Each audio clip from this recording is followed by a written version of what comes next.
বৰপেটা জিলাৰ আলুপতিচৰ আৰক্ষী থানাৰ অন্তৰ্গত মাজৰচৰ গাঁৱত নিশা এগৰাকী ব্যক্তিক দুৰ্বৃত্ত হত্যাৰ চেষ্টা চলোৱা ঘটনাই চাঞ্চল্যৰ সৃষ্টি কৰিছে অঞ্চলটোত। জানিব পৰা মতে গাঁওখনৰ মজিবুৰ ৰহমান নামৰ লোকজনৰ ঘৰত নিশা প্ৰায় 12 বজাত মুখত কলা কাপোৰ বান্ধি তিনিটা দুৰ্বৃত্তই প্ৰৱেশ কৰি তেওঁক বেয়াকৈ মাৰপিট কৰে। দুৰ্বৃত্তৰ দলটোৱে তেওঁক ডিঙি চেপি হত্যাৰ চেষ্টা চলায়। ঘৰত কোনো নথকাৰ সুযোগ লৈ লোকজনক হত্যাৰ চেষ্টা চলায় দুৰ্বৃত্তৰ দলটোৱে।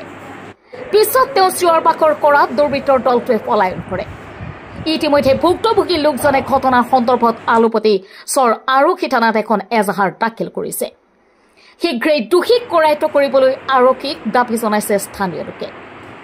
News desk report MT news.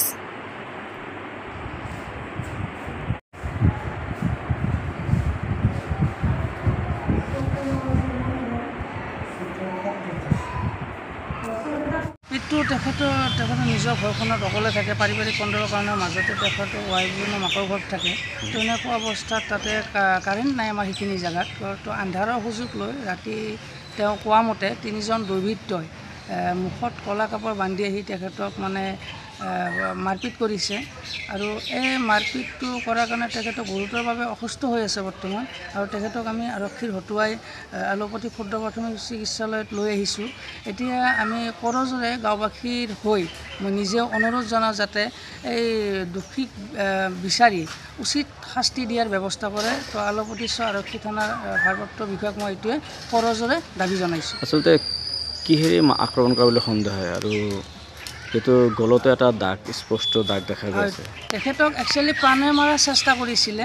তো এন্ধাৰৰ সুযোগ লৈ ৰাতি ইমান 12টা বজাত, ইমান ৰাতি গভীৰ ৰাতি, তো তেখেতক প্ৰাণে মাৰা ভাবুকি মানে প্ৰাণে মাৰাৰ চেষ্টা কৰিছিলে। কিন্তু তেখেতে চিঞৰ বাখৰ কৰাৰ কাৰণে এইটো কৰিব নোৱাৰিলে, কিন্তু সুযোগ লৈছিলে মাৰাৰ কাৰণে। যদি কোনোবা দিন এতিয়া চান্স লৈ নেক্সট টাইম মাৰিব পাৰে তেওঁক, তো সেইটোৱে যাতে নেক্সট টাইম আমাৰ সেইখন গাঁৱত এনেকুৱা ঘটনা যাতে হ'ব নোৱাৰে তেওঁৰ ওপৰত। তো তাৰ কাৰণে মই আলুপতি আৰক্ষী থানাৰ ভাৰপ্ৰাপ্ত বিষয়া দেৱাশিষ ছাৰ ডাঙৰীয়াক মই অনুৰোধ জনাইছোঁ, তেখেতে যাতে আমাৰ এই কেছটো উচিত তদন্ত কৰি দোষীক উপযুক্ত শাস্তি বিহাৰ ব্যৱস্থা কৰে। কাৰোবাৰ প্ৰতি সন্দেহ নেকি? নাই সন্দেহ মানে আমি দেখা মতে তেওঁৰ কোনো সেনেকুৱা শত্ৰু নাই।